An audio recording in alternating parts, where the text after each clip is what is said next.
Hi, I'm Josh from JK Tech and I have Forza Horizon 5. So I'll show you my first impressions of the game and I'll tell you what I found good and bad about it. So let's start with the loading screen. So here you can see I'm starting to um, name my character in the game. And I was looking around and there are lots of names. There are more than in Forza Horizon 4, I've noticed. So after some searching, I decided I would take Johnson. And then we started gaming. So the game is really good. I'm playing on the Xbox One S, just to tell it's the older version. And I've looked at some videos of looking how it compares to the Series X or S, and there wasn't really a big difference. But in between, there are some loading times, so you could consider that. That would be maybe a problem. But I mean, the game, it looks so good. It looks really, I think this is the best graphic quality car game I've seen in my entire life. Because they're like all those little details, like the trees, all just everything, like, yeah, the car. Yeah, and you can see in front there was a sandstorm. You don't have a sandstorm in Forza Horizon 4, so it was something new for me and I wanted to check it out. So we went in there.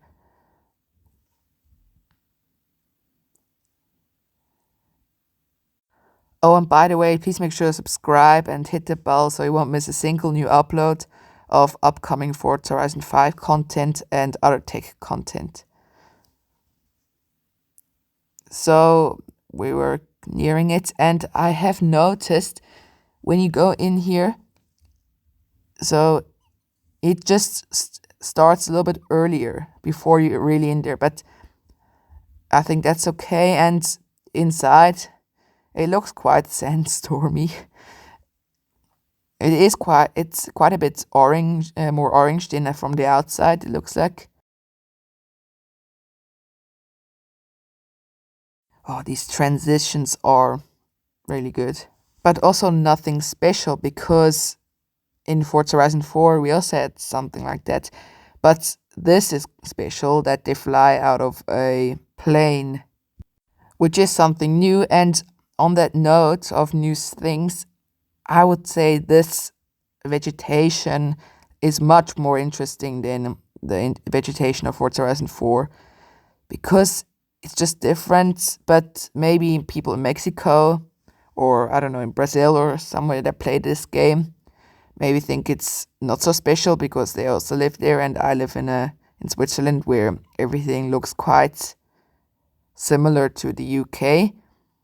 But I mean, sandstorms, then I mean some flamingos, and yeah, just lots of different things, even some dunes. I mean, wouldn't you like this?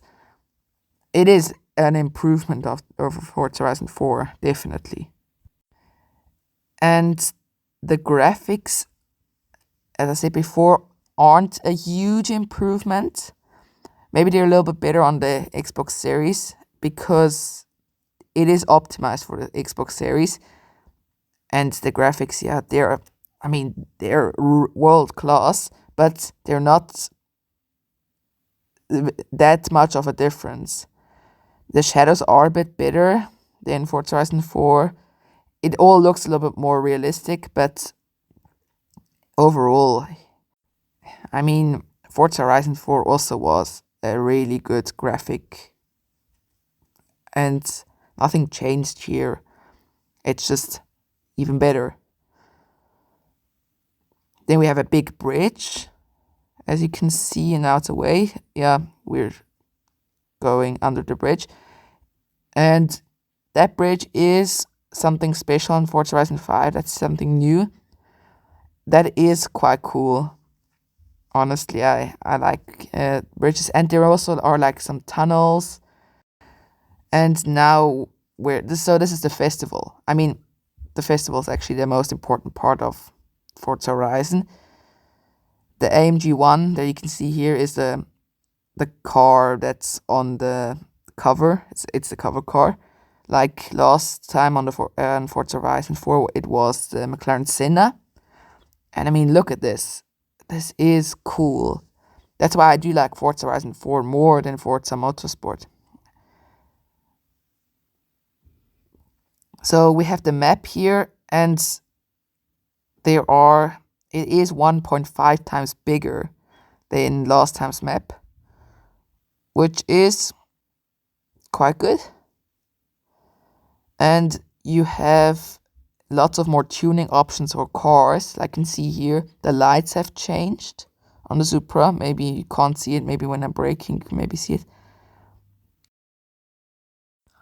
Oh yes, and I forgot, there is even a volcano, which sometimes even is active. So I could only play this game because I have the premium edition, and the deluxe or the standard edition you can only have if you can wait till 9th November. So you can you will get it at 9th November, and that's a little bit later. So 4 days you have to wait if you have the deluxe or standard edition. And now let's come to the negatives, which aren't really a lot because till now I've not seen so much negative, but I would wait for the full review because there I can look if there is something negative. So till now, the only two negative things that I've noticed is that the playlist is quite boring, that I don't have much songs that I like on the block party and radio, all the radio stations that you have on Forza Horizon. I wasn't really impressed with the songs, but otherwise the only other thing that I also didn't really like was how they handled the deluxe edition, because they only gave you the car pass. Over the standard edition you only get the game, and in the premium edition you get everything, like the car pass, the VIP pass, and 2 other maps. And I mean, if you really don't care about Forza Horizon 5, then just don't buy the premium or deluxe edition, just buy the normal one. And if you really do care about Forza Horizon 5, then buy the premium edition. So it doesn't make sense that in between, which I don't know why they did that. But I mean, yeah, if these two are my only complaints, this looks like a great game. But I would wait for my full review to look if that really is true. But till then, that's been it. And thanks for watching. I'll catch you guys next time.